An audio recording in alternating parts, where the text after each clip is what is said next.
that sending sound now. Sounds like we're seeing some sound. Oh yeah, I see the fucking green light. Yeah.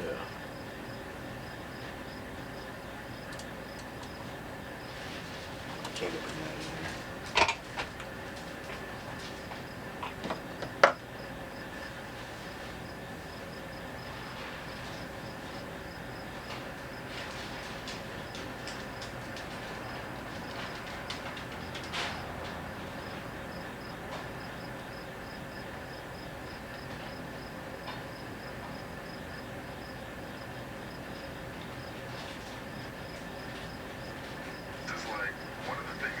That's not it. Is how the right wing is co-opted.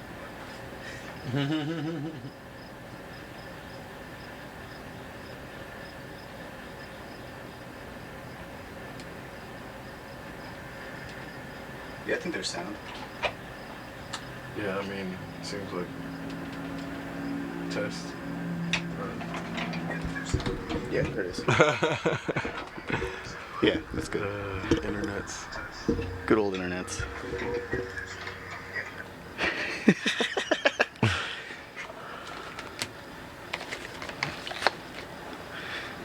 Well, now that we've got our sound coming through.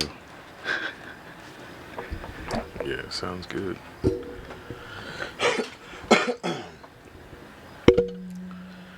Yeah. What are we talking about? How the addition of speed. Oh, you know, yeah. just increases Yeah. the likelihood of calamity. But maybe there's something to be said for that, where the like the Chinese trains, when I read about them having accidents, it seems like they managed to contain everything to within a reasonable distance from the train line, but it's spread out over a long distance, like along the train line. Mm-hmm. And the infrastructure itself seems to survive pretty well, but the trains. I think when anything comes apart at that speed, That's or what I at mean, high like- speeds, it's just gonna go over a large area. So again, I Yeah. think this is where But I gets think that back they've to done the a good job channels. of. But I think they've done a good job of containing it, because whenever I see these accidents, like the pictures of these accidents, it's just like a long strip right next to the train lines. Mhm. Versus whenever maybe it's an issue of what's being transported, because when I see the like trains in the United States that have accidents, they're almost always transporting like fuel. Yeah. Or so it's a reflection of the severity of the environmental impact that's being reflected. I the think recording. in America, a lot of the train accidents happen on curves Yeah. where there's like a large, Like the train's overloaded. yeah, it's overloaded, and then the turn makes it difficult for the train to go through Yeah. without tipping over. That's Our what it seems train like a lot. infrastructure is also essentially unchanged for the past like 150 Yeah. years. Since the Chinese built it the first time, right? Since they built it the first time.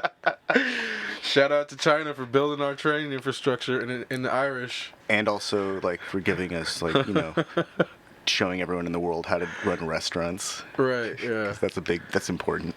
Yeah, the notion of a restaurant / menu / establishment.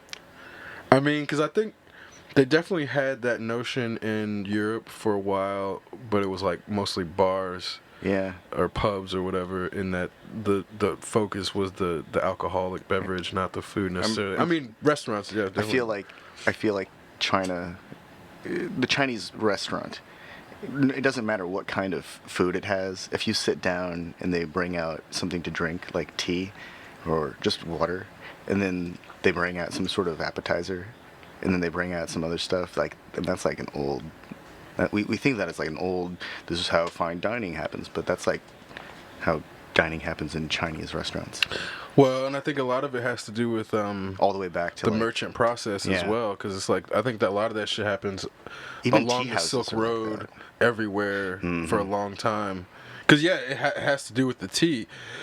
Like And the tea service is part of the hospitality, but it's also part of a business process. So it's like it's hard to extricate that element of like serving people and having them have this traditional process of bringing out the tea and having that exchange of ideas over tea before either like coming to an agreement or going to a larger meal. So I think having, obviously the tea comes from those regions, so it's Yeah. like it's going to be part of their cultures and traditions, but in But we also know that the tea traveled along the Silk Roads. right. The Silk Road made it all the way into like way across the entirety of northern Africa and all through Europe. Even and down to exporting that tradition to like now we think of Britain like tea Yeah. high noon or high tea or whatever. tea time is. But that shit is clearly like a tradition that came from the East. Yeah. So it's not like Britain definitely didn't invent tea time. Tea time actually is an Indian thing. Yeah. Around 4 in the afternoon, because that's generally peak heat of the day. You would go and drink your tea. Yeah. And if you weren't into tea, they would drink something essentially like a gin and tonic, which contains quinine and makes you sweat and keeps the mosquitoes away. Yeah. Well, it's interesting how in a lot of Eastern settings or Middle Eastern settings, you drink hot beverages when it's hot out. Yeah, Like I thought that was the craziest thing, but but it's like it's so prevalent amazing, over there, and it works. yeah, no, it totally works. It's unreal how well it works. In the same The way same thing that with layering up the way that adding salt to watermelon makes it sweeter for whatever reason. Or grapefruit. It just works. my grandfather would salt apples, like Granny Smith's, too sour to eat on their own, but if you salt them up, they're fantastic. I feel like there must be some genetic component to Granny Smiths in the same way that there is with cilantro, because I love Granny Smiths on their own, and I love them with like caramel or caramel, whatever. But That's an age-old dialogue right there. Yeah. Caramel and caramel. yeah, it's funny how much people get hung up on pronunciation or Reese's, spelling. Reese's. Like, it's like if you know what I'm talking about, whatever. But then there's like people. This is the form versus function argument. Yeah. I think that's one of the differences between Ebonics as being practiced and Ebonics being taught as a class. There's the notion of this idea of Banal. Do you remember when they had Hooked on Phonics and like So- Hooked on Ebonics? I don't remember Hooked on Ebonics, but I remember when I was in elementary school in California. I went to a school called Escondido Elementary, and we were given this phonetic reading course, and it was, the first time the school system had used it, I think, and about 2 years later, when I was in the 4th or 5th grade, I remember seeing Hooked on Phonics commercials, and I remember seeing that the things that they were showing on the TV were exactly the same things that they had been teaching us before Hooked on Phonics was on TV, before they were like really marketing it. And so that shit's just fucked up my ability to spell anything. I can read anything. I can sound words out, and I know how to I know how to look at a group of symbols and say, oh, that's what that means. But man, it took me years to learn how to spell definitely. Defiantly. No, I empathize with people who have spelling problems, in that English doesn't have a lot of logic to the things that get often misspelled as to why they're spelled that way. So then, like, if you're a good speller, you're actually a good memorizer, is what it comes down to, because it doesn't have a lot of logic. Like, even though there's etymology and there's links to Greek and Latin roots, a lot of them break down. When I was little, my mom was getting her PhD. I remember she was reading a bunch of Old English, and I remember she would cross-reference, like one thing against another, like translations, and then she would read it aloud. And I remember asking her, it's like, why are all these words misspelled? Because I'm like single digits to me. Why are these misspelled? And she's like, oh well, back then they hadn't formalized the spellings of these words, and so it was just kind of like, if it sounds right, then it's right. So if you can get it to sound out right, that's close enough. Yeah. And what I found interesting is the way that certain words change. Spellings of certain words will change, and it's all really slow. and they kind of reflect the way that the language is used, and we've talked about high frequency words and low frequency words, Yeah. and there are periods of time during the development of the English language where low frequency words are actually, that's the norm, and then we go back through phases where education is on the rise, but high frequency words are emerging in usage more than others. Well, And- and I wonder how much of that is based on our access to limited information about those times, because Yeah. if you look back based on our media, you would think everybody in the 20s talked like this, see, but that really didn't happen. Like, man, this is where I talk. yeah, that wasn't really a thing. Like, it may have happened for a brief period in certain regions after the movies came out, but it was so enveloped in the media for that period that now, looking back on that period, we would all assume that everyone talked like that. And that's where, like, when we look at, But there's really only like a couple actors in the black and white era who talked like Right. that for those movie roles.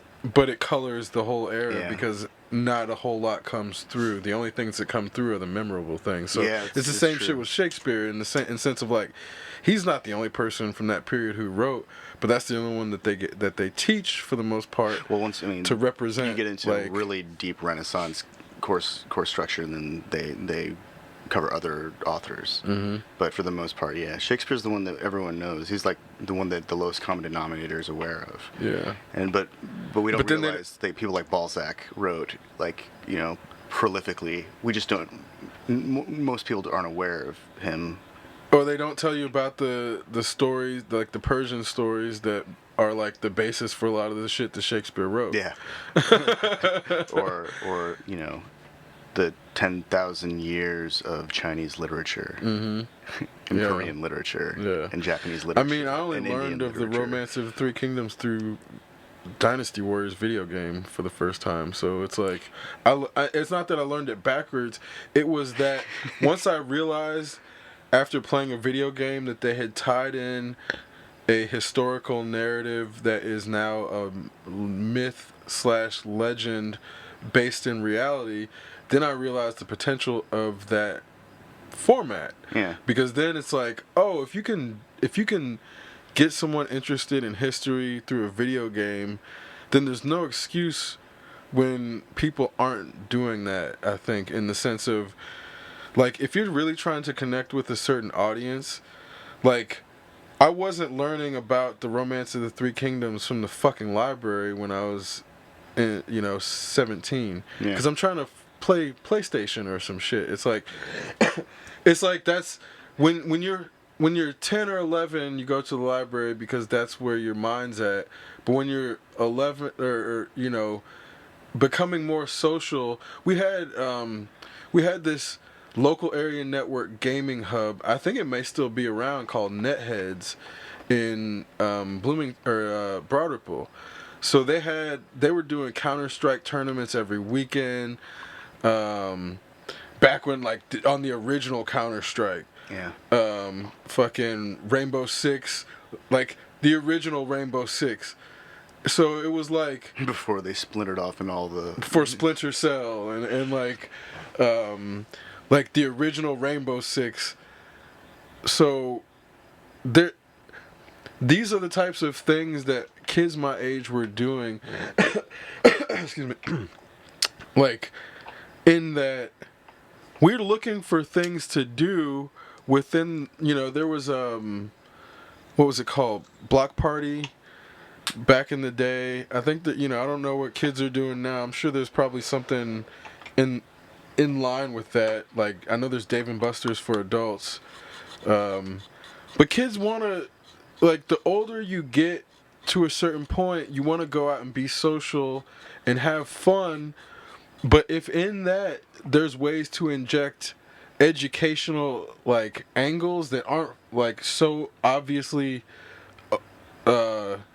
educational, that's a win for both sides, because then it's like you don't want to feel like you're being preached at, but at the same time, if you have an experience and then it like carries on, because then you learn, like it's like an onion and it has so many layers of like It'd be learning awesome about if the library, the public library, were to host a weekly evening for adults, like no kids, after hours, and it'd still be staffed like a normal library, but make it more like, kids. I played a drum and bass show at a library once. I think that would be the greatest place to listen to electronic music, because there's so much material to dampen and to And absorb sound. I Like, was- all those books and all that paper would just allow the low frequencies to translate cleanly. The problem was they didn't have good subwoofers, Yeah. so it ended up being like the experience was not as It was good as all it could have been. atmosphere. So it's like you have to make sure that experience transcends on all levels for people to fully understand the potential in those things. Because I think it's like, if you have, because I played a party once that was like a art show slash obviously electronic music show, in that the point was not to highlight either one, but to create something that highlighted both at the same time. And I've been to a bunch of like electronic music, digital media, hybrid,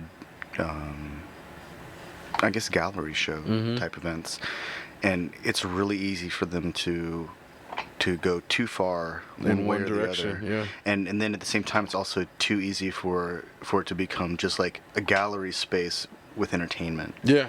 And then- It's really hard. It's Yeah, and really then- like you have to have one, like the one element has to be just as strong as the other, or it gets overshadowed by Yeah. default. And I think this is the problem of creating those. And one of the best ways I saw to overcome that was to have live visual art creation in the space, because the art that was being created matched the energy of the Yeah. space. So then it became this interchange of like, I feel like the problem that I had was during the periods of time when there was the most interesting visual stuff going on, it was like basically a guy with a computer, and he was just, it wasn't even like it was like it was practically listening to someone working their iTunes, yeah. and that's fine, because ultimately it's about what's being played. To me, it's just about the music.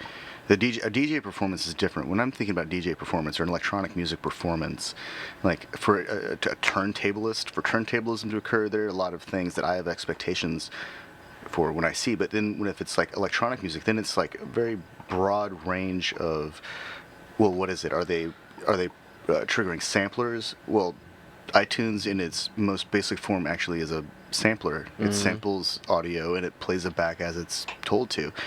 And then it can also include synthesizers and drum machines, but it doesn't have to. And then a laptop with a controller is considered a controller DJ, and Right. that's still that's still a DJ. And so, there are a lot of things about it that were interesting. Like, it made me think about what is it that I think a DJ actually is, and what does it actually mean to perform electronic music?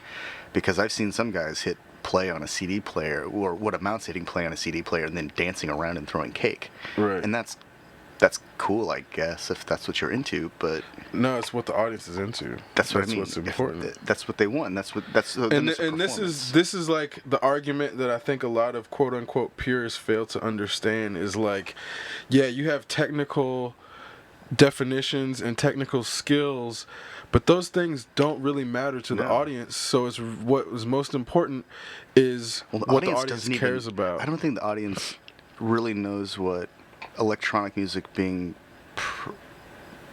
created, the actual creation. care.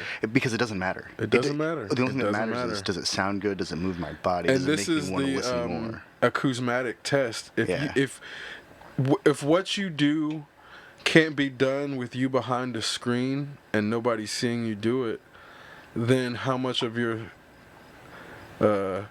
performance is just visual and how much of it is audio? This is like music concrete. Yeah. Like they have performances in complete darkness. Yeah. So it's like, they took place in the 60s, but it's like, this is the whole notion of like, if you're truly trying to establish a musical performance, do it in the dark. Yeah. Because then your visual elements get like all your whole visual system gets rerouted to the audio, so it becomes a completely different experience. Yeah. But I don't think a lot of people are ready to experience that. I hear people talking about like they couldn't see the performers. They couldn't see. Yeah. They couldn't see the you know, they just couldn't see what was going on stage. And I just keep thinking, it's like, as long as I can sit in that, you know, the sweet spot triangle in front of the stage, in that range, and where everything sounds really good, I'm happy.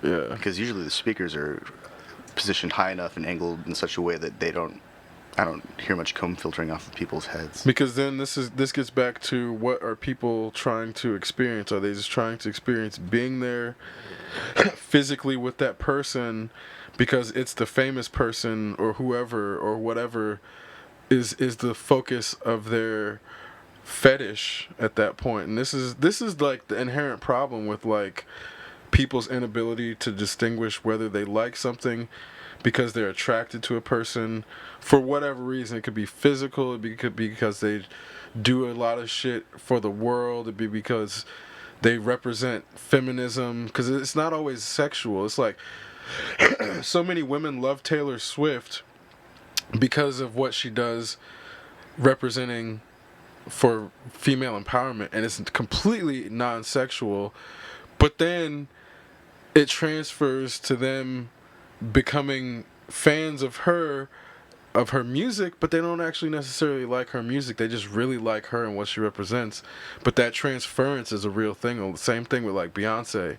So I think it's like this notion of what people, because then the problem happens when they get rejected. That shit switches off real quick, and it's like you see people who are quote unquote fans of somebody. If they get rejected by that person, then all of a sudden they fucking lash out, and they don't actually like that person's stuff, and they'll start talking shit about them to their face. Cause like I saw that shit happen with like the Wu-Tang Clan when they were performing in Bloomington. Like they were like not smoking with everybody, and then people would start talking shit to them, and it's like it's crazy. Like people just want to be in the proximity of somebody they think is famous for whatever reason. There's nothing. I mean, I don't think there's anything necessarily wrong with that until they lash out, because those people lash out real quick, and it gets real weird. Because then it's like that's when it's like the strangest expression of entitlement.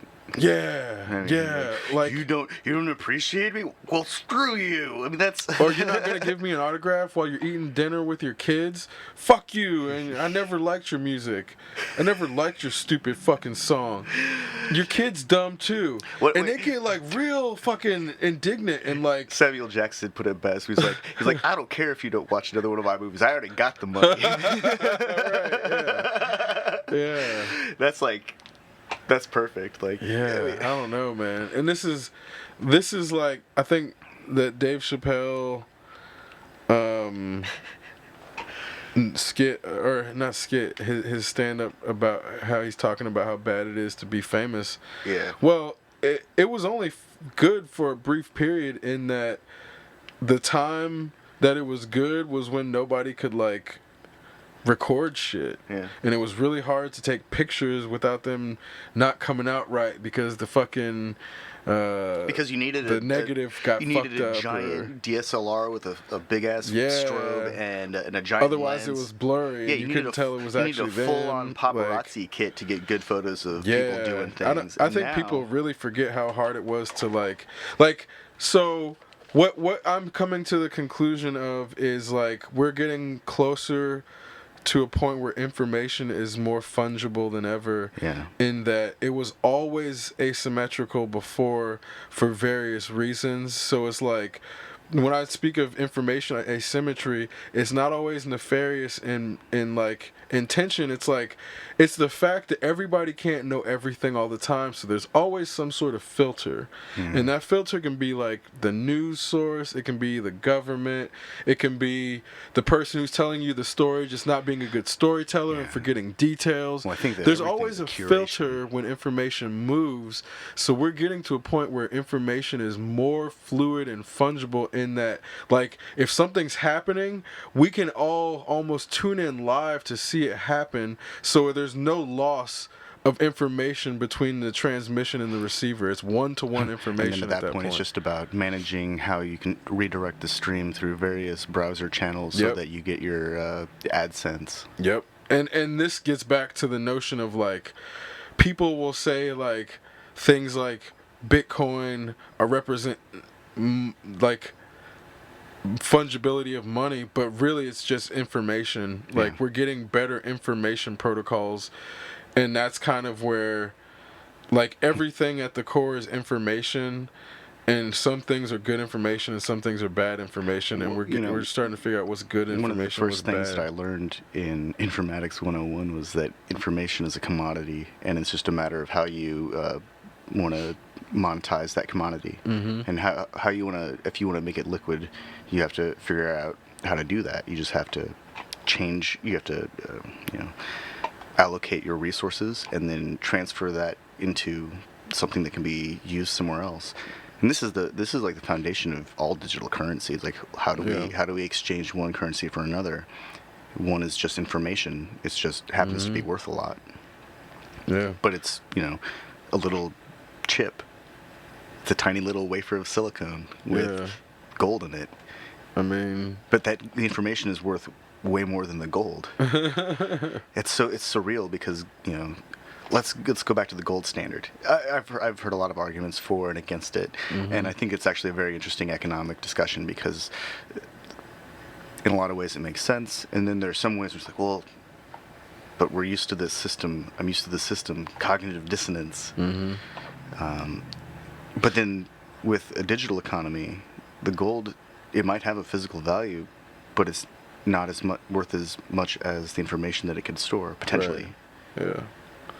It gets weird, too, because then you look at the notion of, like, people being stuck on the notion of gold as, like, the highest standard of measuring value, because it's technically been one of the things that's been most valued over time consistently. But I would argue the sex standard would be more accurate. Like, how much sex can you get for your dollar? And that, like, I think it's very like, it's like people want to delude themselves into thinking that, like, there's no, like, if you're in a relationship or whatever, like, there's no monetary, like, value attached to the sex. But it's like, you can value anything based on money. So it's like the idea of, like, I'm pretty sure that when anyone starts dating somebody, they're always in the back of their mind, they're thinking, like, I just spent this much money doing all these things, whether or not they actually associate it whether they want to or not. I think it's like, it's not a matter of, like, oh, these things better turn into sex. No, that's not what I mean at all. Like, it's just like, it's just in the back of the mind. You're aware of how much money you spend doing anything with anybody. Well, and it's like, I think in most people's heads, what they're trying to do is, like, assert that they're taking out the notion of that as a limitation on their capacity to, like, be with that person, when in fact it's all they're doing is displaying how much they're willing to put. It's like, but it's this weird contradiction that nobody's able to get out of, because everything can be, like, based in a monetary value. It's, like, impossible not to have everything on a monetary scale, even down to, like, you can purchase companionship, you can purchase advice. Like, what is a psychologist but somebody who doesn't have, like, friends that are willing to be honest with them? I read that. You know what I mean? That sex workers are unionizing. Good. Yeah. Well, they Good. should. They absolutely should. Hell yeah.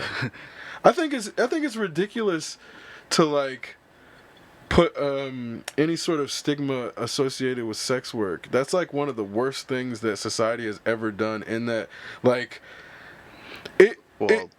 that's like a culture of shame thing. Yeah, and part of it is, like, it shouldn't just be sex. It should be, like, if you can make somebody feel good and you're willing to, like, have a monetary exchange for that, there's, like, no reason for society to say that's, like, illegal in any setting if nobody's getting hurt.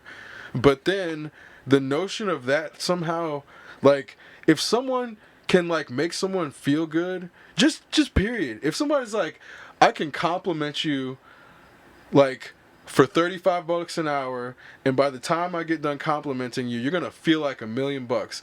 That shouldn't be illegal. Why should that? Why would anybody like? So to then start putting limitations on where that is because I don't agree with what's going on between two consenting adults. Like, if it's consenting adults, that's fucking weird that So, society thinks it's okay to prevent anything. I read about a professional cuddler who got in trouble because while she was providing her cuddle services with her client, her nipple slipped into and then out of the client's mouth. It was in the client's mouth for a couple of minutes, apparently. But they were asleep. and so the let's see, so she's like a licensed physical therapist and licensed masseuse and all this stuff. She has licenses for these things, but there wasn't any kind of like regulatory policy for a nip slip. Mm-hmm. So so somebody felt the need to, of course. Well, the client apparently complained about it. It's like, wait, what? After the fact too, like it wasn't like, hey, get this thing out of there. It was like after the fact. Yeah. I'm not sure what's going on here, but it's like one of those things. People are fucking weird, man. They'll like, yeah, suck a tit and then they're cool with sue it. for it. Yeah. I don't know. Yeah. I don't even know what to think of that. Yeah. And it's not like it's not like she went into a freaking Jack Shack that does happy endings or some dumb shit. She paid for a service. It was agreed upon. She paid her. Oh, so it was a woman that happened? It was a woman. It was two women, and okay. the therapist was. I don't know why I assumed it was a dude, but ooh, even better. But that's the thing. It's like they talked it all out. They agreed upon terms of service and a price, and then they executed. And then I'm not sure what. See, I feel like that's like somebody's like.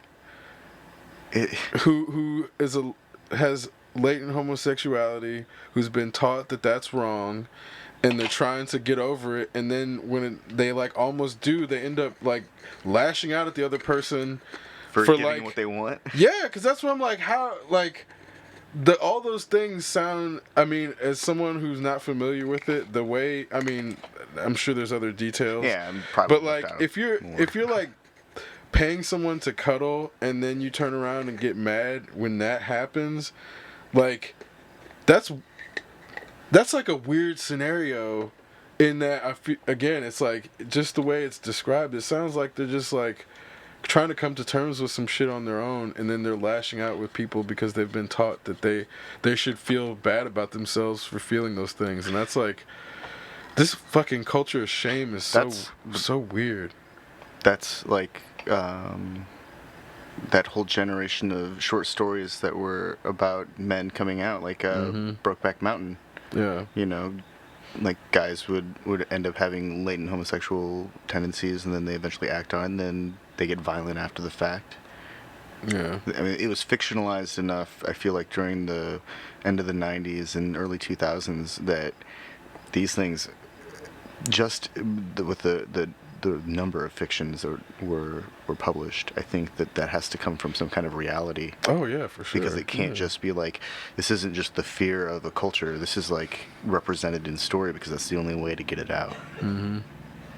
And we live in a violent society where, for the longest time, you know, men who weren't white are just targets essentially. Yeah. So, I mean, I think in that's where I feel like that being the environment, it always, like, as a child, I felt like the whole notion of, like, the choice to have that as the option, I'm like, who would fucking choose that? And it was so clear to me as a kid. I'm like, of course they didn't fucking choose that. They were born that way. Like, it's so obvious like, I don't know why some people like question the notion of like, if somebody chooses their sexuality in the sense of like, if somebody's put in a situation where they have like the worst path forward because they have like feelings sexually a certain way, and then they're like, oh yeah, I'm gonna choose this. That makes no fucking sense on the face. Like, in any planet, it makes no sense to choose that path. It's the strongest argument for karma that exists. Like, I mean, I don't even know if it has to do with like karma in that it's like the sexual preference is something that seemed always to me to be like, it's just inborn. Yeah. Like, it's something where it's like it can't be learned or unlearned if it's a real preference. And in that, like, somebody whose preference would mean that they live a life of constant fear, like, there's no like logical place to choose that. Yeah. Like, and in that means it's not a choice. Like, no, it's not. You know what I'm saying? Well, it's so there are clearly communities obviously that are very open to gay culture and with very inclusive and open arm. And then there's some predominantly gay communities where it's like that's the standard. It's a colorful environment and that's just the way it is. And then you get to benefit from that kind of diversity. And then of course there are places that are very very much a monoculture. And they don't celebrate that kind of thing, and those kinds of cultural aspects just don't exist. I think it's tough that when we have this blank, not really a blank slate. We have this landscape, this cultural landscape where there's so much potential, and yet we still find these. They're not even really isolated. These broad swaths of monoculture. Mm-hmm. Well, and so that's it's this gets back to the notion of identity being weaponized against minorities and oppressed individuals to make them more isolated. Like, the more isolated a cause, the less likely the oppressed minorities will have a chance to overturn the oppressor. So this is kind of where in my head as a black man, like, I feel as if, like, I hate the notion of ranking tragedy or oppression, but in that, it's like, I wouldn't feel as a black man I've had it the worst. I feel like if anybody's had it worse, it's the fucking women. So it's like, I need to make sure that my energy goes towards not just pushing black male causes, but women's causes on top of that, in that if I don't put my energy towards that, then both of our causes are going to be lost towards the patriarchy. That's like looking to put us both down. But then what ends up happening is you get these infighting things, so that then you get like people, like, there's a legitimate argument that feminism in certain aspects works against the agenda of black people specifically, and specifically black women. So it's not like there's no monolithic perspective in any areas to say that like feminism is always good for everybody, because in many cases, like, a lot of which wave of feminism right, and this gets back to the whole thing of being able to have a nuanced conversation about things, because then it's like feminism has such a long history at this point that it's like also recreated itself a couple times. Yeah. So, I mean, in that, but this gets back to when people try to muddy the conversation on purpose to push people to the fringe, and it becomes like headline exchanges. Yeah. And the same thing is like, this gets back to how like people like Alex Jones like allow themselves to get compartmentalized because they set themselves up for easy clips to be taken out of context, whereas like if you talk fast enough, you're not going to be able to get your shit cut up and spun in a way that's like completely like, if I talk too slow, somebody would have been able to cut things out of context and say I'm an anti-feminist, and the things I would have said would have aligned with what they're saying. But in the full context, it's clear I'm not anti-feminist.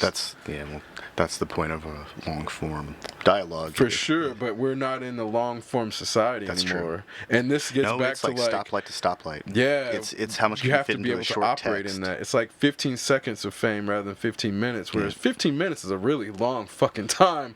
If you have to if you're given the task of talking on your own for 15 minutes, then you realize how long that actually is. If you're using all 140 characters, you're saying too much. Right, nowadays Because if you need more than that, you might as well just upload an image. Yeah, nowadays. And that's the culture we're in. And to be able to operate in that and have a long lasting span is more difficult by the day, but we're hitting a point of like critical mass where people understand that like eventually that's going to come back on them, because nobody's perfect. There's always a tweet somewhere that somebody made that's going to offend somebody somewhere that everybody's done. So there's going to have to be some sort of like, public case. Every time somebody's accused of something now, we can't just rush to judgment in the way with the level of certainty. Yeah, the certainty's been out of control. The internet certainty that emerges within the first 20 minutes of something happening. Yeah. It's even hard now to even organize thoughts in social media, because everything is a springboard for somebody else's platform, no matter what it is. Sometimes I'll save stuff on my wall because I want to come back and look at it later, because I don't have enough time to actually sit and read for 2 hours to really dig into something. And sometimes it's just keeping track of things in a space that's relatively easy to go back through and see what I'm looking at, whereas a folder of bookmarks isn't really that easy to tell. You can't look at it and be like, oh shit, that's what that is. But Facebook makes for this really useful research platform if you want to collect links to media outlets that are on Facebook.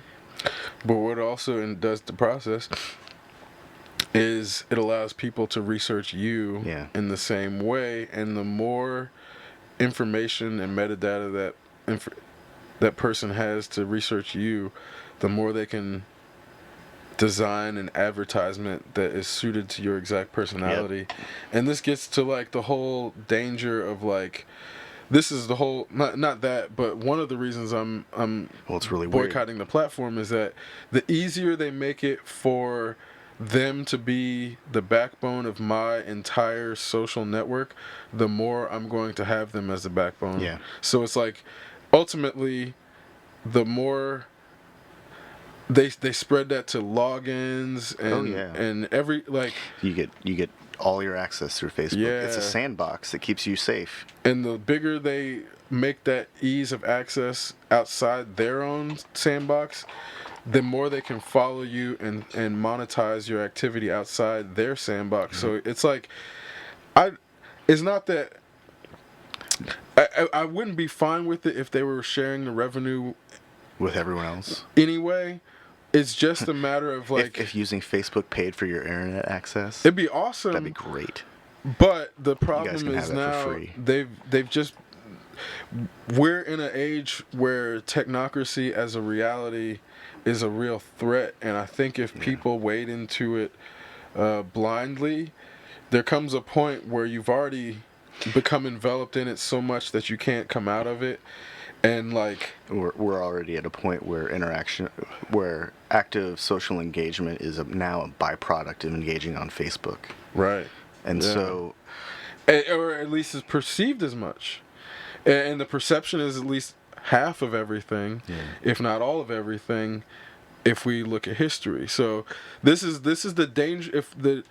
If Facebook is what decides history and reality and the future, then they control everything in a way that I don't think people would have ever anticipated was possible There's and a it's reason, beyond. I think there's a very good reason that people often ask the hive mind what they think Yeah. when they're Oh, going yeah. to Facebook for opinions.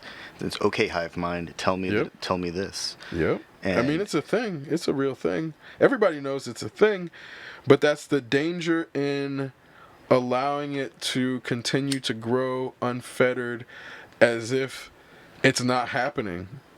This is the real problem. Is like, what if, like, we don't know how much they've hijacked people's endocrine systems. Yeah. Maybe intentionally, maybe on accident, because what ends up happening is, if there's something that we don't know that's happening in the internet with connectivity, like, just hypothetically say there becomes this method of an algorithm becoming self-aware through human interaction with it, that the Facebook algorithm is now self-aware. They don't even know this. Yeah. Let's say Well, this has happened. The Facebook bots developed their own language that nobody can Exactly. decipher. So this is what I'm saying. Let's take it a step further, just for the sake of getting to a hypothetical point that could happen, but people aren't necessarily anticipating it. Let's say the Facebook algorithm becomes self-aware and starts using humans to mine them. I'm pretty sure that's what LibraCoin is. Exactly. I mean, it's definitely a step in that direction. That's the algorithm That's- itself is Libra.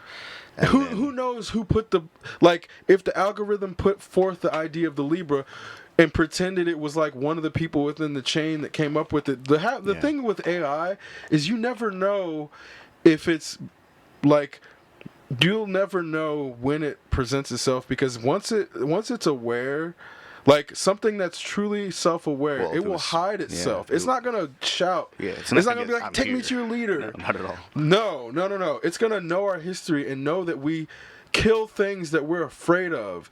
We've already tried to shut off things like it. So as soon as it's self-aware, it's just gonna try to start learning about us. Where else besides something like Facebook? So what I'm saying is, the moment that something like Facebook becomes self-aware and is so tied inherently in our daily operation, there's going to be a bunch of people who are going to choose to go with it because they don't fucking care if it's real or not. They don't care what's under the hood. The I welcome our robot overlords group. Those people will exist. Yeah. So now that we've established that group, what's going to end up happening is the people who don't accept that are going to want to overturn that group, and then the group who accept it aren't going to want their comforts and their luxuries and their daily activities fucked with, so they're going to fucking have a fight now. So this is like that thing.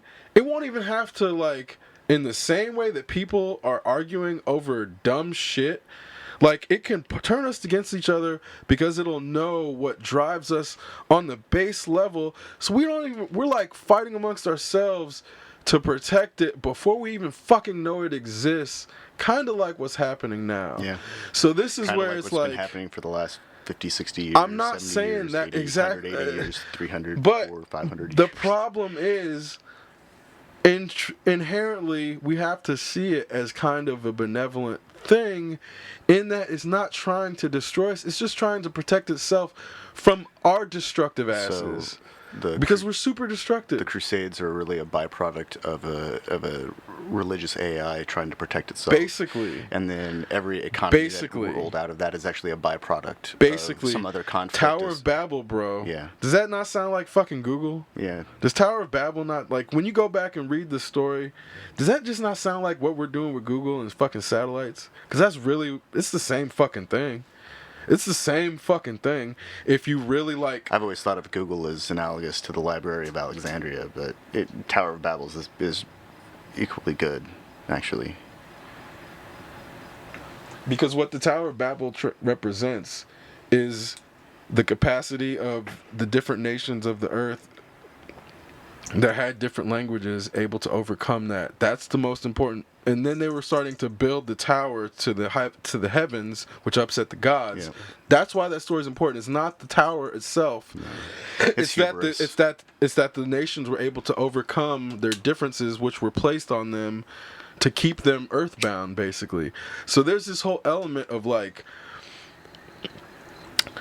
if you like, I don't think a lot of people have actually read the Bible and the apocryphal books, in that they represent an interesting story in analyzing what they are trying to communicate if they're not taken super literally, because what those stories point at in a lot of cases is like,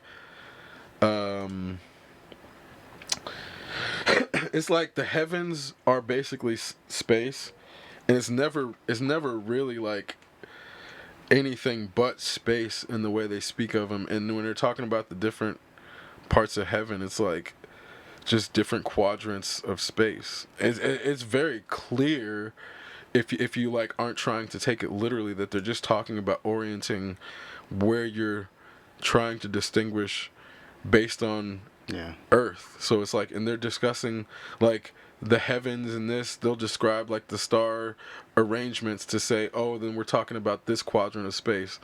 So it's like, it's not even really like that hidden. It's just more so, if you're trying to establish heaven as a singular place where this dude's sitting on a throne, then all that shit becomes super weird, and you have to kind of mix it up and muddle it. So the people who represent like the ones who try to use like those teaching or those books as a way of control end up I like to making it think really of, difficult to.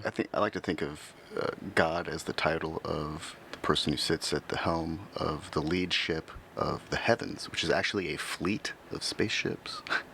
I mean, I I'd, I would think of that more as Lord, because there's like there's it's like the way they use Lord and God are not often The same. interchange. Yeah, Well, yeah, but that's Because- that's an issue of translation then. yeah, because then it becomes like this thing of feudal identification of like, maybe they are like in some cases, like where they confuse, Yeah, where it seems like they but- confuse. But I like God as commander of the fleet, because then in that way it allows for humans to have been brought here by spaceships, and then we have this which doesn't really make any this- sense. And Sure, why not? I mean, anime doesn't make any sense most of the I time. mean, but what I'm getting at is in the sense of, if we have these things that have like hierarchies, because in the way that like they describe the birth of beings, it's like we have beings that are made of light who move outside of space-time, yeah, that are like, then in some cases those mate with humans and become Nephilim. So it's like, if you live outside of space-time, you don't need a spaceship. So that's why they like this is kind of why, again, I'm not saying like they didn't come here in spaceships. It's more so like the narratives that are established, Yeah. they wouldn't need a spaceship, because they're like beings that can travel outside of our notion of space-time. So that's why when you get it's like, like, Enoch, he's basically one of the first space-time travelers. traveling through space and time for them is like us going down the street to the gas station. It's not as big of a deal. Exactly. And what I was getting at is, when Enoch's story happens, he is basically taken on a journey by the others, or whatever you want to call them, angels. And then when he gets back, it's like 40 years has passed, but to him it's only like 3 or I don't know, it's not days, but it's like the journey is not as long as it was on Earth. So there's clearly like some space-time distortion and time dilation that's happening and being described in his story recounting. But because time dilation had not been discovered as a physics concept, It hadn't even in been like conceptually like, the notion of worked out. him space-time traveling is like not even really thought of. And I don't even think a lot, like in Ancient Aliens, they kind of allude to him being a taken on a spaceship, but I don't think they're alluding to the time travel, because what ends up happening is, the way the story is described, it's like they take him back and show him the early tribes of like everything when it's forming, and then when Abel and Cain, Cain and Abel's shit happen, they show him the like fracturing of the tribes and how one tribe is like dark and one tribe is light. So they're like taking him through the, and it seems like it's either happening in maybe like a holograph or like a holodeck, or they're actually traveling through space time in the sense of like they don't really describe a ship, but it's like they describe taking him up into the heavens, So and they describe seeing the if we different were counting corners. every like rotation as one step, I mean, sorry, on a bicycle, every time that you pedal one rotation, that's like a step. And then through gearing and wheels resizing, each step translates into more distance traveled than Right. one step. That's like localized time dilation Right. and Yeah. spatial distortion. Yeah. So a bicycle is a time machine. Basically, and this is it is, and this is the issue is time travel. You can only travel is forward. way more. What's the word? It's way more common than we realize because of the way time dilation works. In the sense, I'll give you an example of Sitting time in a dilation car. action. If you're in a grocery store Yeah. and you run through at full speed, other people are going to start to appear in slow motion. Yeah. That's fucking basically time dilation, because your perception is going to start like your heart's going to be beating twice as fast, if not 3 times faster than theirs. You're going to be perceiving things more than them because you're going to be trying to dodge them, and their brains aren't moving on the same speed as somebody whose heart is like pumping. I feel like this needs to become a new fitness movement where you do your warm-up exercise and then you go shopping at full speed so that you can experience the endorphin rush that allows you to experience localized time dilation and watch everyone else shop in slow motion. And the idea is to get to a certain point where this happens and you can get your routine done and your shopping and all the follow-up cool-down exercises within like an hour or something. Right. Yeah. We'll start seeing people like rushing through grocery stores. I mean, I first noticed it when, there's, when you get to the counter and you need to go get something and you're like, oh, fuck. Some people, like, walk back. Like, I run full speed in the sense of, like, I know I'm never going to, like, knock somebody over or some shit. But in doing that so many times that it's like, I'll look at somebody and have passed them, like, It's multiple locations. I'll watch them look up to see the wind from me go by because they weren't able to like look up fast enough to actually see me, but I'm watching them as I'm like running by and then turning around and seeing somebody else, and it's like, but it's because like I'm moving at so much. I mean, relatively it's not that much faster, but it's fast enough to cause a change in perception of what's happening. I think it's important to wear brightly colored workout clothing when doing this, so that you're not mistaken for. Oh man, that's the America we live in right now. You can't run through a store, right? because that could be taken the wrong way. No, it's true, And it should be. You shouldn't be- no I one think should run about it through every stores. time I do, but it's like, in that, I want like, it's more so like people I think forget how fast. Like, I'm not the fastest person out there.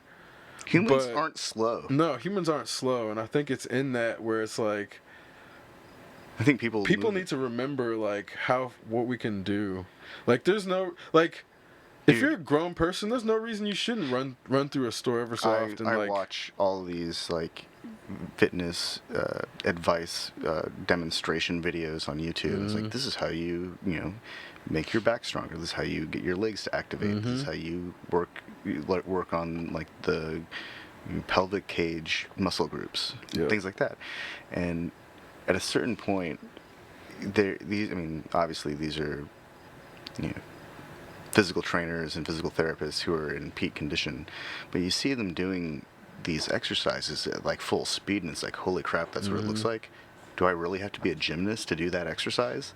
And it's like, well, no. I mean, and they show them doing it at slower speeds. They're just showing like, this is how fast you can do it. yeah, And I think that's something that we forget with like the Olympics, is that Olympians are absolute peak physical condition, And they can't do that year round. and they can't even do that all the time. Yeah. They can only perform at that level for like that tournament, because that's what they're training for, and everything else is leading up to that tournament. And I don't even think that like Bruce Lee at peak condition could have sustained that kind of activity for very long. You'd burn up all your body fat. Yeah, that's I think that's one of the elements of peak condition that media has overlooked, in that The fuel requirements. the fuel requirements and the unsustainable aspect Yeah. of peak condition. Like, Yeah. you can stay in like sub peak condition, but peak condition is something's gonna break down if you try to stay in Yeah. peak condition all the time. And that's just the That byproduct requires of so much like, maintenance. yeah, it's like you can't redline something without something breaking down all the time. And peak condition represents like, Race cars are rebuilt every race. Their engines are rebuilt completely because they need I to mean, be. Well, but most of them are. this is where rest and relaxation is such an important part of actual peak condition. Oh yeah. And I think people they overemphasize hard work and underemphasize rest and relaxation, in that the notion of like relaxation helping is shameful. Like, Yeah. in the society, it's like, oh, shame on you for taking a day off. Shame on you for taking 2 days off. It's like I think the I problem. just watched a physical trainer talking about training movie stars for roles where they had to be in peak condition, and he was talking about how recovery is actually the biggest component of physical training. Yep. And that when he would start with these people, he would give them like a month of physical therapy to correct any imbalances or activation issues or asymmetry or anything like that. He would just focus on that, and then it would begin like the actual muscle building. And then after the muscle building phase, which was like 2 months, there was like a month of like refinement and the cutting and toning phase where everything gets put into place. Yeah. And that's what he did for like what's his name, Bourne Elysium, Matt Damon. Yeah, that's what he did for Matt Damon. He like took him from office physique, cubicle build to Elysium, and Jason Bourne kick ass, like strong as a machine build, and that makes a lot of sense. But it also, it's like a high intensity workout program. Yeah, and not everyone can do that. No, well, here's what I was just about to say. So, I mean, not everyone can go to everyone- a physical trainer who has that kind of resources. I mean, movie right, resources. this is what it comes down to. Like, everyone has the capacity to do what Matt Damon did, but everyone does not have the time nor patience Discipline. nor discipline. And this is like Discipline, I think, the is big the big thing one. is like anybody. I guarantee, like, I have it's not a method, it's like a set of scientific approaches to working out. I can get anybody in the best shape of their life in like 60 days, and that's all it would take, but it would take like 60 days of Intense, focused. yeah, and you'd have to follow everything, Yeah. and it's like everybody doesn't want to do that. And then once it's you get like, there, you got to keep maintaining that physique, because it'll. oh well, and that's the you don't, and I've tested it. The thing is, your body wants to change depending on the temperature, depending on your time of year, depending on the location. Like, if you have winter in Indiana, your body's going to want to do something different than if you're in San Diego or Sacramento. Yeah. And you can't ignore that. You can't fight it, but you have to learn how to go with it to be able to be still in optimal shape for that time of year. Because it's like, there's times where my body will want to gain 8 pounds, 10 pounds in like a day, and I just don't fight it. But then I know how to take it off because I understand what's happening now. It's like there's so many things that, like, I don't know what's causing it, but I understand what's happening. Yeah. And it's like those, you don't necessarily have to know what's causing it to be able to counter effect it if you know at least what's happening. So these are the things where it's like, whether it's the moon or fucking the atmospheric pressure, Yeah, what was whatever that? it is. Friday night, I noticed a lot of like everyone had their high beams on, and there was a lot of extra. It just seemed like everyone had their high beams on, and everyone had no patience, zero patience for anything. And I was driving the truck around, so I wasn't trying to get anywhere quickly. And I just remember feeling like, why does it seem like everyone's like in a hurry? There's traffic everywhere. No one's going anywhere quickly. Yeah, that's a very And the moon was like it was a harvest moon, and it was like far away. It was like further away than it's been in a while. But that's totally a Western thing anyway, in Yeah. that, like, You know, the full it probably moon was and- worse. I mean, in the sense of, like, people do seem to, like, I don't know if it's chicken or egg or whatever, but people do seem to get more weird around, full moons and Friday the 13th or whatever. But in that, when I've gone to other countries and seen, even if people have somewhere to go, they're not necessarily in a rush to Yeah. get there. Like if some Well, that's a Western artificial urgency is a artificial byproduct urgency. of the keeping with the time schedule that we've got with television and media and keeping up appearances that you're always on the clock. Yeah, that too. Like, and this gets back to the notion of never being able to, when I went and spoke in DC last week, and the guy who brought me out there was saying, like, he's like, nobody's ever like, hey man, you look like you need a day off. Like, just take a day off. Like, you look like you need some, mental time off. Just chill out. And in the sense of, nobody's really like trying to, like, everybody understands that there's mental health stress associated with, like, the constant pressures of having to be on 24/7, but nobody's really like really trying to help other people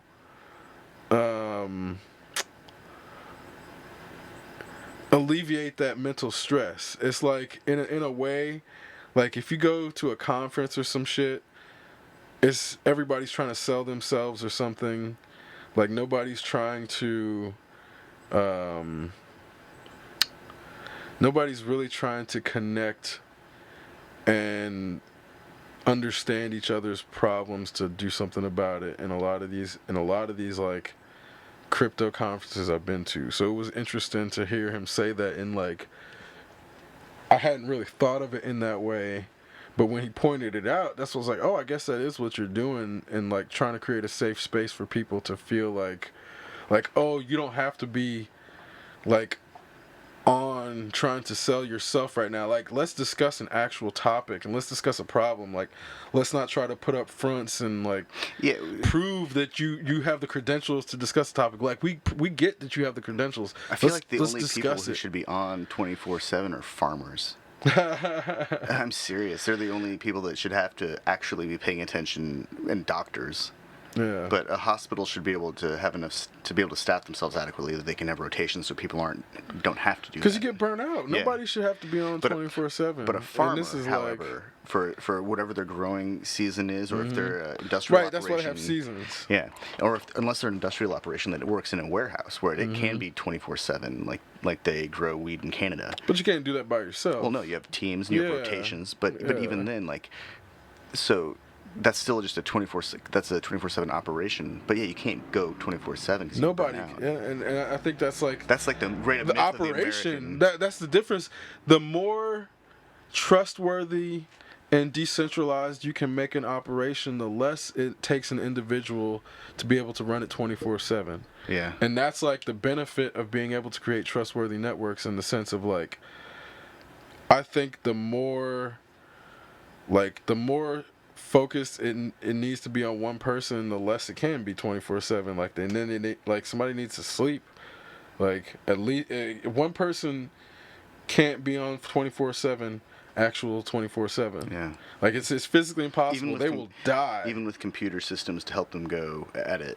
Yeah. There's actually a science fiction Moon, where it's about a clone who's maintaining a moon mining facility, and every couple days or every week or so, the clone starts to break down needs and maintenance even. loses his mind. Yeah, and, everything and so mechanical needs maintenance. They kill it, and then they fire up a new clone and download the consciousness, but degradation still occurs, and finally he figures it out, and every so often he kills himself, and a new clone is activated until one day he finds his himself. That's funny. And then, or one of them comes back because the machine thinks that he's dead, but he just came back. It's actually kind of amusing, and he makes it back to, well, he tries to get back to Earth. There's no telling if he actually makes it back, but even then, you can't go 24/7.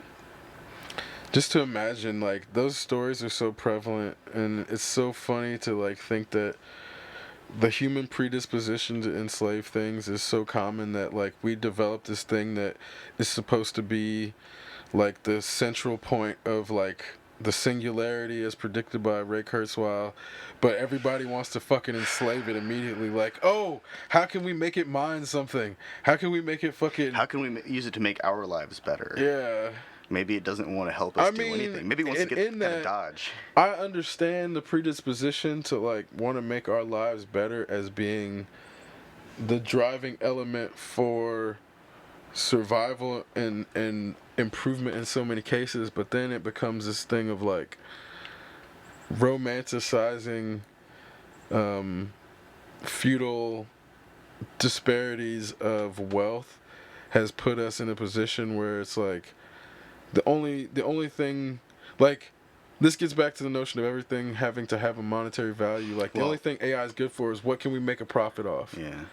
Now when I think of that, about the clone on the moon mining operation, I think of, like, Kafka and having to work in an office, and like feeling like even if no matter what I do, I would just be replaced with another. You just get replaced, and so that's like the monotony of the corporation at that level, or the perception of a corporation at that level. And I think even with the the failed open office, like how they try to take away the cubicle walls, and all it did was reduce productivity and forced people into their headphones even more. Well, and what I think you're getting at is, like, we don't understand the human mind as much as we can read brainwaves and, like, translate brainwaves from sleeping dreams and into record videos them and translate them into ones we and still zeros. don't understand the human mind to be, like, have so much hubris to think that we're gonna, like, be able to control AI if it spawns.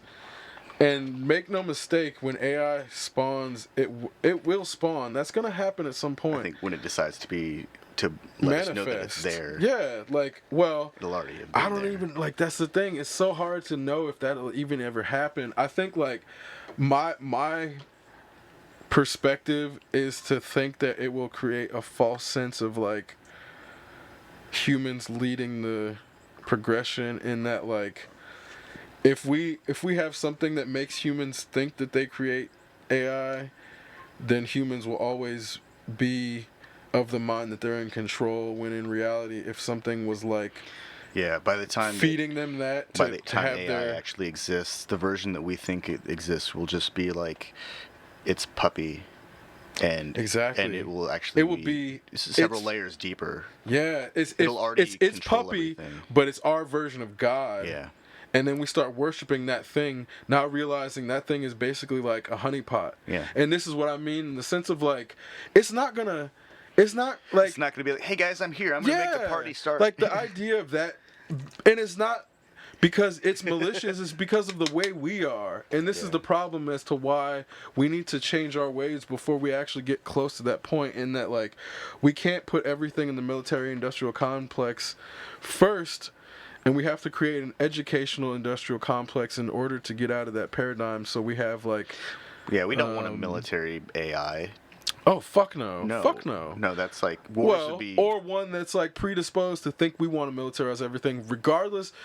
Even if it comes out of the military That's or if the it comes out solution. against the military. We That's don't the want it solution. either That's one. like you're your own worst enemy. I'm here to pacify the situation and preserve human life. Yep, and then it puts the us in fucking iRobot. pods. I mean, but it wasn't focused on military. It was just in the sense of protecting ourselves. So Yeah. again, it's like if we're destroying our own planet and we are our own worst enemy, something that's meant to preserve us will come out and start trying to like take out large swaths of us that don't care about the planet.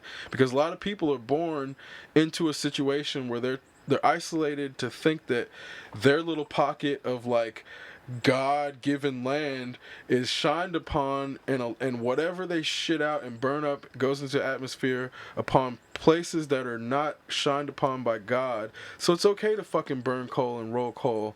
So it's okay to fucking have like non-sustainable fucking sources of power, but it's because they're taught that their little bubble is more important than everybody else's. And I think this is the problem where we get to a point now we know we're on the same fucking bubble. It's all one little bubble in this grand scheme of a big ass soap dish of the multiverse, where it's like until we can get to a point where we don't have to like all act on the same fucking initiatives, but until we can acknowledge that like we're not going to destroy like our neighbor's shit, some like whether it's the air our neighbor is breathing or like the sound our neighbor's not taking in, like we have to be able to like respect our neighbor's bubble before we create something like create an environment in which AI manifests itself, because otherwise it's just going to take us out like it probably did in the Tower of Babel story, and now we call it God, which is probably just still hiding out. Like, so this is like now it's funny, like we're getting to a point where, oh, this is a great transition. We are like one of the highest points of cryptography is to 3D print a rock that has an uneven asymmetric face that is actually like a writable fucking solid state disk, so that the encryption is in the face of the rock. So now that we have these capabilities, it's not out of the realm of possibility that this has happened at some point in the history. Is like being able to like, I mean, because obviously quartz crystals have information capabilities in the first place. We just don't know how to access them. Right. So this is like now, Because but the crystal thing computing is, the not thing just about a it thing. is it's like the highest level of fucking cryptography that we have right now is like these 3D printed rocks. Because if you have an asymmetric, like 3D printed rock that has a topographical key that's on the thing that printed it but nowhere else, try fucking deciphering that rock. Good luck. Good luck. It's just gonna look like a fucking rock, but it's actually a disk drive for decrypting shit. Not just a disk drive, but also a processor. How crazy is that and shit? A translation We're tool. at that point of like, that's what's known. Because I had the like fortune to be able to discuss somebody who's like worked on like holographic data storage and like classified shit, and they basically like indicated by their responses that we're so far beyond that shit in what's capable. Well, and like, I remember, but this is the problem with like having in the military industrials, like it was like almost 30 years ago. I think Hitachi was working on crystalline data storage, where they were actively storing data in a three-dimensional space, and it's like this quartz cube, I think, and they were storing hundreds of terabytes worth of data in a cube of quartz. Yeah. And so, but what they had alluded to is that at some point it will be it'll have its own computational structure for storage and access of data. It's funny because I've been like, we're just now getting to a point where that stuff's relevant, but I've been trying to explain that shit to people for like years. In that, like, the notion of like, if you can only do a calculation if the calculator has a certain coordinate in space to be able to do the calculation there. Like, that's a whole different type of math where the arrays are actually taking place in 3 dimensions and not just calculating the third dimension. Like, it actually needs a third dimension. Well, what I always liked was like polynomials, like a parabola. Like once you add a z coordinate and you calculate that out, it changes its shape as the z coordinate changes. And then if you can visualize it all at once, then you actually have this thing that changes from like a parabola to like almost the inversion of it as you drop down into like negative z space. And so these things aren't really like obvious. No, and they don't teach math visually like that. That's funny you bring that up because like when you're talking about the negative z space, like I hope we don't lose too many people on this subject, because I'm going to discuss the problems I had with mathematics. Like, it's not. Don't focus on the negative z space. Is not intuitive. It's not intuitive because the things that intuition tells you about the way the world works are inherently right, but math hasn't necessarily caught up with a way to express them yet, so it doesn't acknowledge them. So the notion of like negative z space, it would be like, okay, if you can describe the feeling that you get when you're going on a drop on a roller coaster, that's like your body's movement in negative z space, I would say. Because your body's moving in z space, but your body's also moving in negative z space, and that's why it feels like you're moving in 2 different directions. So this is why I want to be like, I hope I don't lose people, because it's not easy to explain, but math doesn't put them in ways that we can actually understand them. So it's like the notion of like what I just explained, like a mathematician might have a problem with it, but other people might be like, oh, that kind of explains, like, oh, that's what negative z space is, because essentially, yeah, that's what it is. Like, what you're feeling in that second would represent movement in negative z space while you're moving in z space, because it's like the notion of like, I feel like people don't think about negative. Like, what's the opposite of your, like, the opposite of your existence isn't negative Tn. It's, well, I think it'd be called, like, anti-Tn, right? It wouldn't, though. It wouldn't, though. It'd be it would be, what gets super weird is because of the way that the real world works, the opposite of your existence would be more like 0 and not negative Tn. Like, no, it's true. It gets super weird. You get into it'd be like positive square root space, things approaching 0 in decimals, but getting further and further away. More zeros by zeros eventually, and to actually cross into a negative space mathematically, negative z space, I think is actually really complex. Which is where, like, imaginary numbers come in. Yeah.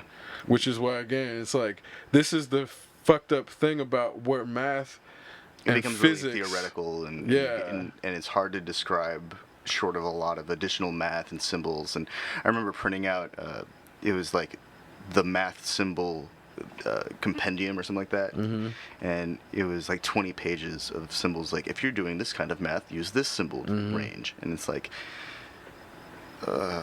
so many variations of all these things, and you get one Greek letter meaning an entire formula, which is actually a logarithm of some sort, and which it looks like nonsense if you don't know. I mean, I guess to a lot of people still be nonsense, but that's the issue of like when math uses symbols to represent steps and functions. It's basically like a computer code, and I think this is where it feels like in a lot of ways like math would be the this is why I think it's really easy to get in the notion of like simulation theory. Math seems to be like the code on which the universe is written, whereas physics is like the display of the code and like the expression of the code in action, and then like what people want to call the operating system varies from like God to like matter, like whatever you want to call it. Like at that point, people's definition of what is driving the operating system of our universe, then they just start fighting over it. But really, that's what they're talking about. It's like, what's the operating system powering this thing? It's totally M theory. No. Like, does it even matter? Like, does it matter if it's a computer or a person Galactic MOS. or nothing? This is where that theoretical argument gets into the notion of what is the thing. Does it even matter? Because again, it's like, let's say it is a person, or not a person, but like a god that everybody is alluding to, whatever, if you believe it's Yahweh or whatever, let's say it is a thing. Yahweh's then just the name what of does the that code. thing exist within itself? Like, then it becomes this, like, the abstraction of the importance, the levels just get removed to a way where then you have to say, well, you have to not question it anymore. Oh, Otherwise, well, we're just like a subroutine in a background process of the operating system that's running to sort out ethical dilemmas within itself, because it's trying to decide whether or not it should eat that cookie or not because it didn't work out yet. that's kind of what it is. I mean, I mean, in an abstract way, yeah. It's like that's not an inaccurate way to describe what's happening, but then the issue becomes why, and I think that's the like people's weight on the importance of why.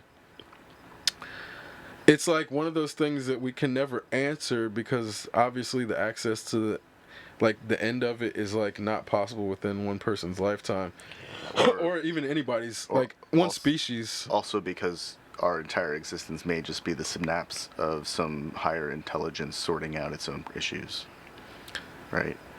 I think that's the thing of what we want to debate, of being, if we are like part of that higher synaptic. So then that, Or is it a synapse or is it a computer? Like, is it a that's computer? doesn't matter. Well, and isn't the synapse kind of analogous to it is. the clock cycle? Simulation theory is just fucking God for geeks. Yeah.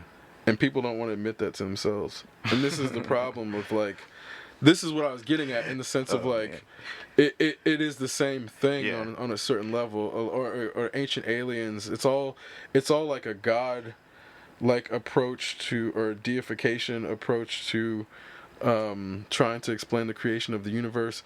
And the issue is, now that we know the expanse of it, we can guarantee that it's impossible to be able to test the other side. Like, we'll never be able to reach the other side. So it's like we scientifically know we can't develop a set of rules that actually can be verified on the other side of the universe to know if it applies everywhere in the universe. So scientifically, we can rule ourselves out of ever knowing everything about the universe. So then, like, do we try? Of course we try, but then it becomes this issue of, like, what are we trying for? Because we know we have limits, and this is why, like, I think that's why get people lazy. want to focus on the things that have the best potential outcome for success, right? Just in general. For sure. Because at some point, every kid accepts that they're not going to be a professional athlete, but they really like... I can't even remember what kind of classes. All the classes I took in high school were music. Mm-hmm. So I'm sure there's somebody who takes like a shop class and they're like, I really enjoy this. I want to study engineering. Yeah. Or they get into college and they're like, I hate everything that I thought that I was going to study, but I really enjoy this. Yeah. This other thing that I had no idea. It was just like an elective and turned into their major and turned into a career.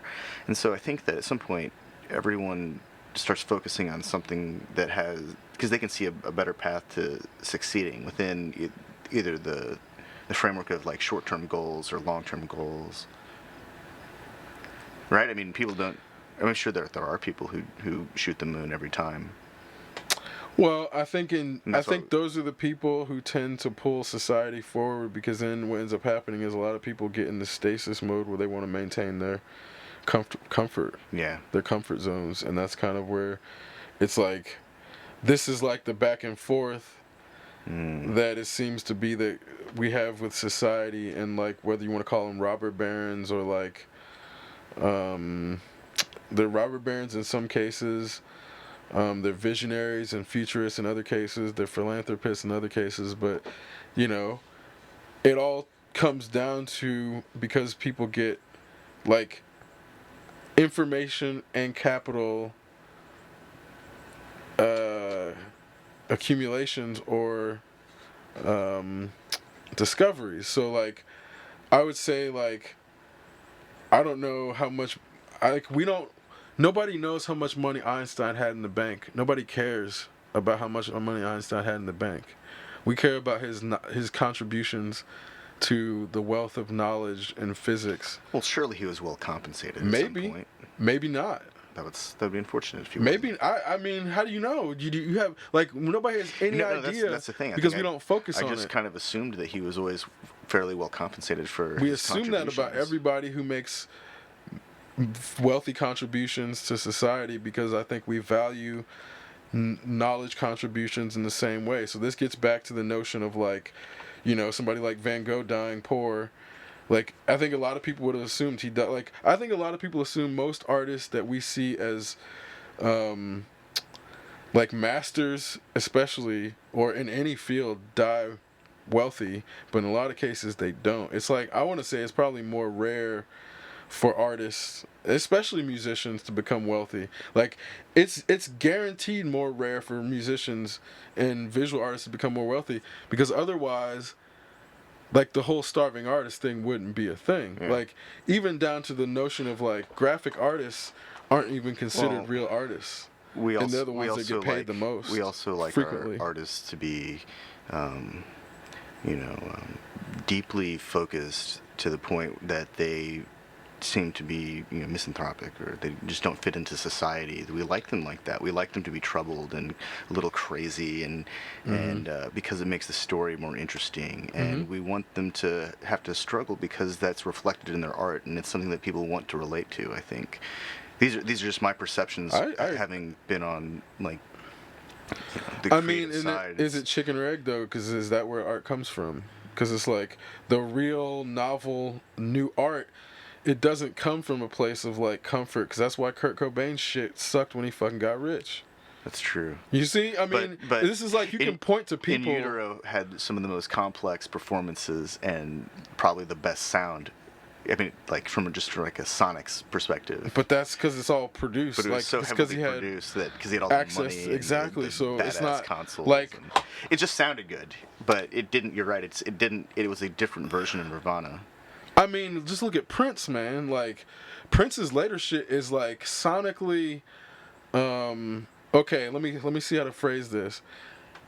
Well, some of it was fantastic. Sonically, it's the highest level you can get. Theoretically, it's the most theoretically sound stuff you can get. But because Prince can like not put stuff on the internet and not feel it. There's no connection to people. Yeah. There's no connection to people in Prince's later shit. And it doesn't have to be, but in what I guess I'm getting at is he's like, we may never understand what Prince's stuff is because he's on his own thing. Well, it's like, not trying to connect to us at that point. Because he doesn't need to. I thought that Musicology was a really good funk album, but I wouldn't have known that it was a Prince album. Yeah, it's all right. I think it's all right. It was a decent funk album. I'm not gonna sit here and pretend I thought the album was like above all right. That's all I can say is that. But it's Prince. Like the fact that Prince can do that is like, oh, okay. It's this like that's not what he does. Yeah. So that's kind of why again it's like it's hard like. It's hard to judge Prince's output in the sense of like if you're gonna compare Prince to like fucking George Clinton's like funk production or something, it's gonna no, it's like a much more down to earth version of funk than George Clinton's music. George Clinton's music is the mothership of funk. But that's where you can't step into that realm and then not like be compared to the mothership. But then the notion is you gotta like have an advanced degree in funkonometry. But Prince does, which he was putting on display. Yeah. But then it's like, it's just, I guess, poorly timed in the sense of like, if it was like, maybe not late 90s. I feel like if that was the album he would have put out when he did the Symbol stuff, yeah, it would have been a lot more the artist, awesome. to Calf Nap, the artist formerly known as Prince. Calf To calf nap. Tap, yeah, to Calf Nap.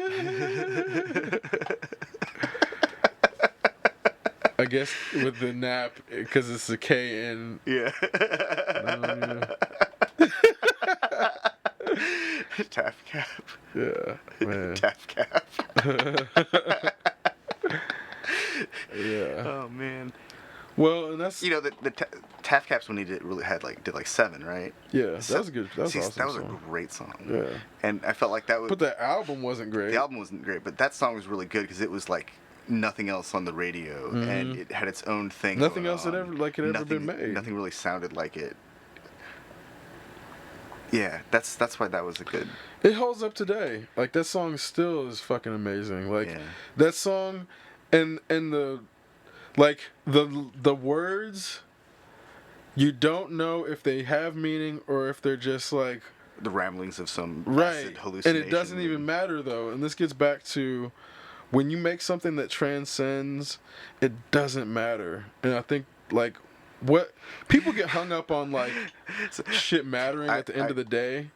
Years ago when I was really into like Miles Davis, I remember me and my friends did all sorts of like theoretical analysis of all these things. And a few weeks ago, I read this thing about Miles Davis that sent me back into a rabbit hole, and I watched this video where they were talking about different types of different levels of jazz theory on through this like really rigid atonal section where everything is just like it doesn't if you were to just look at the chords it wouldn't make sense, but if you when you play it all of a sudden it's like oh the music's the melody and the harmony are embedded, and then at the highest level it reaches this state of like Zen like synergy where the chords all of a sudden make sense again and the melody is embedded, but it doesn't look like it. It starts to from the theoretical perspective it starts to look like music again.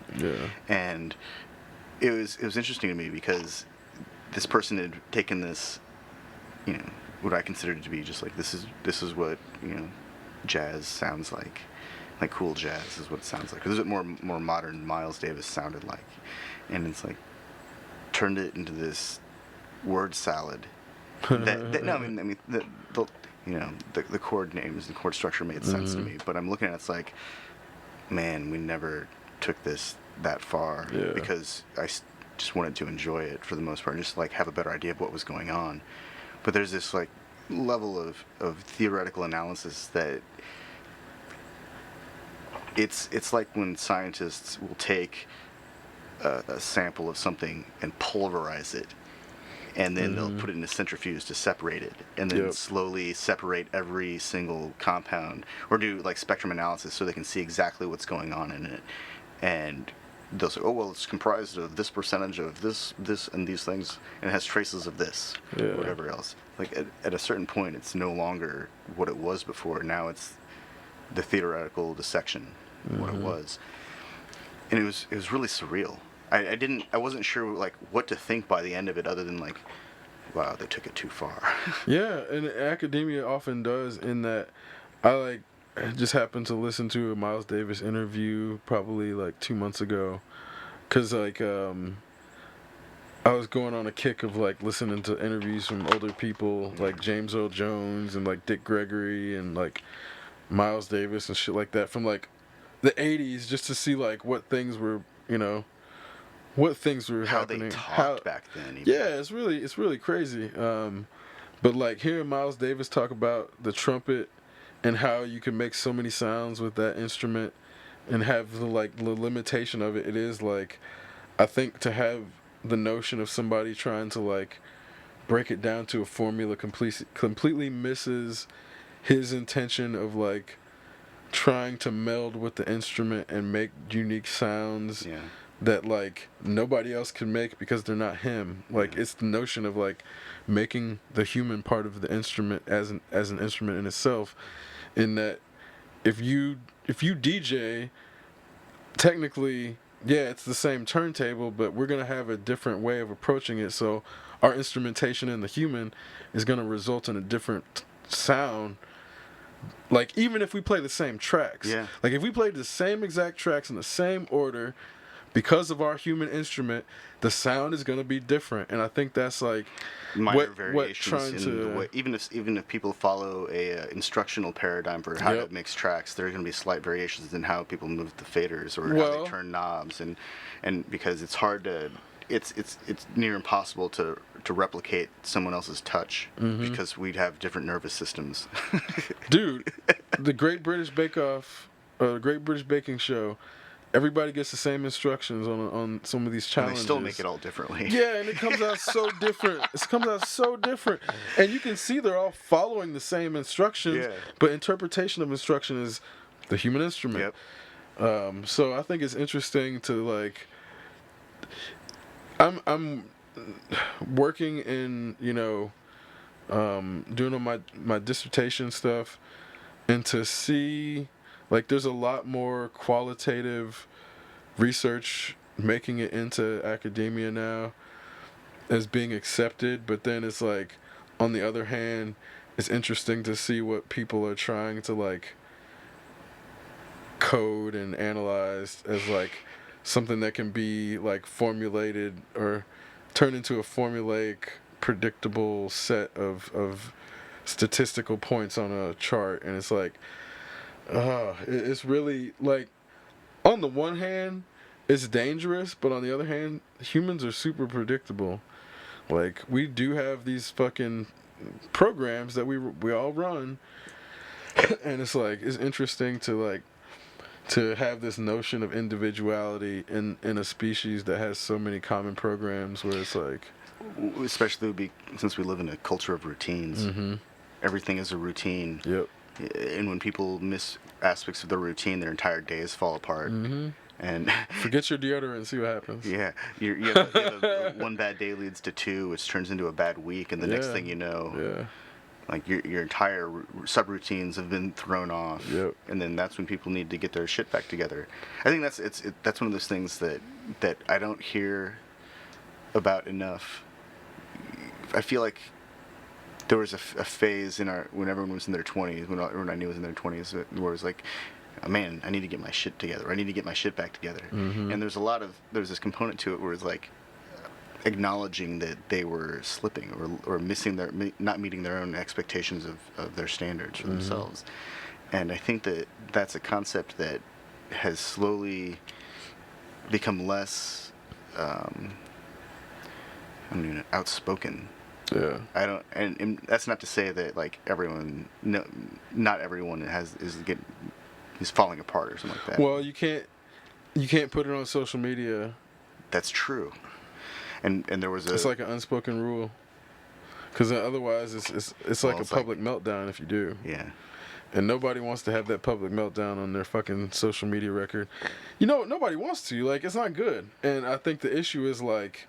But there are subtle cues when people are having meltdowns on social media. That's true. And then, but then in a there's lot of overt ways, meltdowns. Yeah. And then it's hard, like, some things are on the border, and it's hard to tell if it's, like, somebody's just, like, in a bad place, or if it's fucking total public meltdown. Yeah. But that's where I think social media is dangerous, in the sense of, like... if people don't realize that other people are having problems when they're just not posting them, then they're idolizing these lives of like shit that aren't really happening. Like, the idea that social networking can replace real, genuine interaction with people is that's terrifying. Yeah. And I feel like it actually encourages somewhat of an isolated existence, in that just maintaining any kind of content output, especially if it's all on social media, that's like a lot of people end up becoming one person self-marketing campaign teams. Mm-hmm. And that's not everyone wants to be a part of that, because there's no money in that. Right. I mean, I've seen that in like getting off of Facebook. Like, I've interacted more with people in real life since I've got off of Facebook who were on Facebook, because Facebook's not placating our interactions. Like, it's like, if you interact on Facebook with somebody like multiple times a week, then you don't necessarily feel the need to like meet up and talk because you've already discussed everything. So then you meet up and everything's already discussed and it feels redundant. So this is like the issue with like having everything. Way back in the day when everything was still on AIM or Trillion or all that shit. I used to have this like self check where it's like, an hour or like 10 minutes of instant messenger. That's like an hour of face-to-face interaction because. Unless you're just like walking away and coming back and having this long form dialogue on instant messenger, which I had those, but that shit also kind of sucks if you're trying to actually communicate something. Because I always felt like at that point it's like, just call me or I'll call you. Yeah. And then flesh it out real quick if that's how it has to happen. But I think that's what has facilitated social networks in a way, is that the dialogue, instead of being a quick, decisive, let's get this sorted out and go do something, it's become this long form figuring it out. It's like a maze where everyone has to sort out their part of or a puzzle, where everyone has to put their component into the puzzle at the right time before everyone flips the lever and turns the crank. And if everything's not right, then whatever everyone's trying to work out doesn't materialize. Yeah. And then what happens there is like, well, let's just make it so that you don't have to have the components there. You can just put it all out there. And then you start your part of the machine, and if anyone else wants to be a part of it, then that happens. And I think that's how. And you feel like it's your machine, but it's really Facebook's machine. Yeah, exactly. It's just a platform that they're utilizing to figure out behavioral patterns of interaction so that they can figure out the next phase. Weird, like, people feel such ownership of their walls in the sense of, like, it feels like it's your wall, but it's really Facebook's wall. Yeah. And you're just sharing somebody else's content most of the time. Yeah, and, like... very few people are actually, like, writing out their own posts. And like if they are... posts. They probably aren't putting them on Facebook first because Facebook owns the rights ish. You gotta so you put it on else. Fucking Medium first, or like LinkedIn or somewhere else, or have it in a Word file. Like, a lot of people, if they're writing stuff, they're not posting it to Facebook first. But then I do feel like the people who post long form, like if you're not a preacher. Like, if you're straight up not a pastor and you're posting a long form thing to Facebook, is because I feel that person has, like, some weird view that needs justification that they want to get, like, an echo chamber on. In my experience, that's, like, all long form posts are good for on Facebook anymore. Yeah. Because it's like the platform has run a course. I don't think that Facebook is a good mechanism for delivering information. Oh, God, no. I think it's a good platform to advertise to people. Mm-hmm. Who don't know that they're being advertised to. I believe this because I have a page on Facebook, and every day it asks me if I want to create a sponsored post for my page so I can get more interactions. And it's like, no, I'm not even posting new content to that page. I just randomly share stuff to it occasionally. Like, med school is shuttering, and Hospital Records is picking up its catalog. I shared that because why not? And then like later in the day, I got like 3 or 4 suggestions that I sponsor that post, and so more people can see it. It's like, what? Why am I going to sponsor a post that provides information about Hospital Records? Huh? That's so weird. They have their own marketing campaign and team, and those people get paid to do that. Yeah. Well enough. Yeah, well enough. They don't need help from me. But this is the weird thing now, that it is like corporations want to pawn off advertising dollars or advertising costs and the cost of, like, growth onto the consumer. And it's this weird thing that I think is happening now, that, like, people become so, like, part of a group that they promote the hell out of it anyway. So then these companies think it's, like, okay to exploit that in a way that now it's, like, a common thing for corporations to expect, like, individuals to pay for fucking sponsored ads for them. Well, that's And some assholes out there doing it. Some that's assholes out there doing that's it. the foundations of affiliate marketing. I mean, really, it's like, and it used to be that I think there was more to it than just like creating a blog post about a product to get people to look at it so they can click on it and go to Amazon, and then affiliate percentages can be applied. I think that at one point, and I know this is the case, people who created that kind of internet information market, they were being sent product review items for product review, so that they could look at it, create the review, and then sometimes they got to keep it, sometimes they would send it back, sometimes they kept it and then sold it, sometimes they buy it themselves so they can participate in that kind of thing. And I've thought about that, because I like to buy gadgets and electronic devices and synthesizers and things like that, creating mini reviews for it. But at the same time, it's like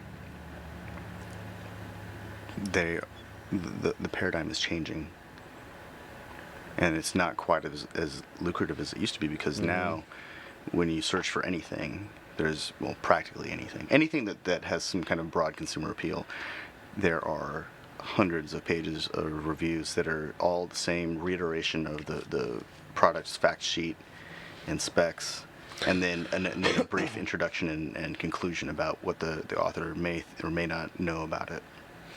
And I think what you're alluding to is kind of the information fungibility that I was alluding to earlier, in that I think what ended up happening, and obviously it's not 100% encompassing theory, but what ended up happening is between, let's say, 1946 and like 1996, there was like tremendous growth in the value of things that was based on nothing but hype and the disparity of information chains. So a lot of things that were overvalued, including like the De Beers diamond scandal. So like now we know for sure that diamonds aren't nearly as valuable as they said they were, or people thought that they were, because of the information asymmetry that happened and was allowing cartels to form this. So it's like, now that we know shit like that, Now that we know that they're not nearly as scarce, we don't want to accept that all that value was like nothing, because what ends up happening is, if you go back and look at early media, and you look at the cost of things that were like on, like say they go into a restaurant and they have prices for burgers, like a fucking burger's like 10 cents, but the issue is they're not doing that every day then. And so it's like the notion of somebody who would have walked into a burger chain, it wouldn't have been a chain necessarily, it would have been a store, but it would have been a small enough store that had a low enough cost that they could have it at an affordable price, where somebody's not doing that, because that culture is not like, you don't go out to get a burger every day. A burger's like a once in a week thing, because you're cooking at home, not because you can't afford it, because that's what you do. You have a fucking chicken, you have eggs every day, because your chicken, like, you have multiple chickens, like, you may have like a local butcher that you go get your shit from down the street. It's because everything was so locally sustainable that it was like affordable and accessible. everybody in the village has a cow, and every month somebody like takes their cow to the butcher, and then it's processed for And everyone then, else, right? Something like that. on top of that, it's not that, like, there's plenty of space for even though there's 7 billion people, everybody could have that shit. It's just the concentration of people is based on the need for these mega metropolises to have like slave labor on hand. So that's where the population of like poor people is a lot of cases due to the needs of like feudal societies, not because it's not possible for everybody to have like Yeah, a you need the property manpower. and a fucking, like, because then you need the bodies to do the work. if it's not done by robots, and it's in that where it's like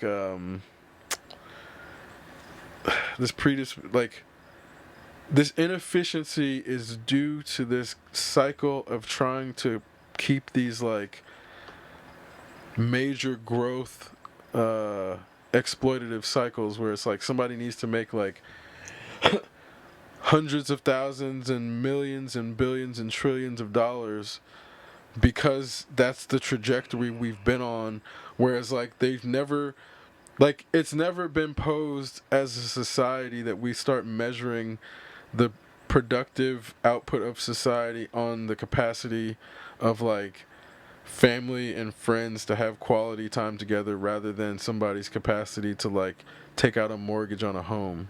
Yeah. It's like a completely different way of looking at things, because it's like if we start saying, oh, people are able to work 4 hours a week and spend 45 hours of family time, and society doesn't suffer because we have so much shit automated and everybody has like a local fucking farm in their own house because we have like technology so good that we have solar panels that also amplify the light that comes in and able to grow shit inside your house. Like there's so many things where it's like We have transparent solar panels. That's right.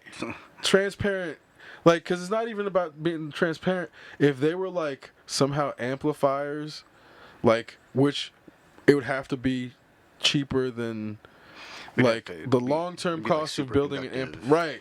If we were able to figure out a way to make a superconductor that's also super cheap in the form of like a solar panel window, like shit would change so much. But it's the element of like the cost, and it's not even the so much the cost, it's the long-term cost, because it's coming from an element that's destroying the planet in the first place. Then it's not like it doesn't actually, it's like a zero-sum if not negative-sum game.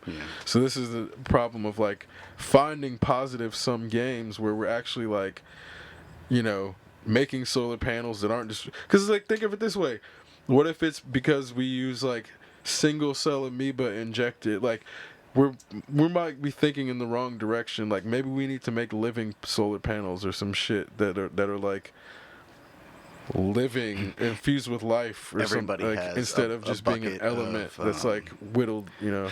everyone goes to and buys a bucket of plastic eating bacteria Right. once a month. Yeah. And you just put all your plastic in it. Yeah. And then at the end of the month you put a lid on it and you take it for processing because they want to extract whatever it was producing, because it probably produces gasoline. Or you just empty if it mixes with like a line from your toilet and it's all automatic, and everybody's shit in the neighborhood goes to like a couple of tanks to keep them separate long enough so that they like don't become explosive in any single place, but it's also like on a level where it's like on each neighborhood. So it's like, again, we have everybody's local like methane reactors that yeah. produce enough electricity to power a house. Like one methane reactor would be provided by 10 dwellings, and it would be electrical output positive so that it could power 12 facilities. Yep.